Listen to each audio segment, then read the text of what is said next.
الحمدللہ رب العالمین والعاقبۃ للمتقین والصلاۃ والسلام علی سید الانبیاء والمرسلین اما بعد فاعوذ باللہ من الشیطان الرجیم بسم اللہ الرحمن الرحیم ان اللہ وملائکتہ یصلون علی النبی یا ایھا الذین آمنوا صلوا علیہ وسلموا تسلیما۔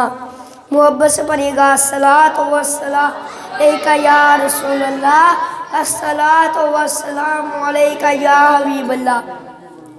تمام حمد و ثنا، تعریف و توصیف اللہ تعالیٰ کے لیے جو خالق کائنات بھی ہے اور مالک کائنات بھی ہے۔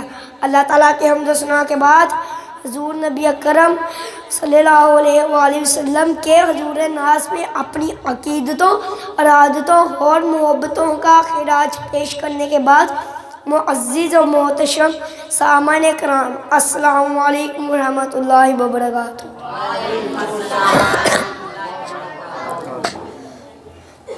حضرات عزیز وقار، آج مجھے جس موضوع پر لبو شاہی کرنے کا موقع ملا ہے اس کا عنوان ہے حب رسول صلی اللہ علیہ وآلہ وسلم۔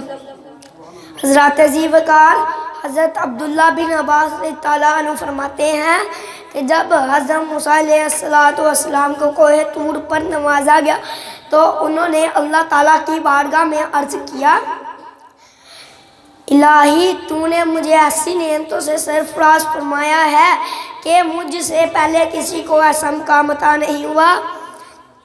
اللہ تعالیٰ نے ارشاد فرمایا، اے موسیٰ، ہم نے تیرے دل کو متواضع پایا تو اس مقام سے نواز دیا، جو آپ کو دیا گیا اس پر شکر کرو اور زندگی کا آخری لمحہ تک توحید اور محمد صلی اللہ علیہ وسلم کی محبت پر رہو۔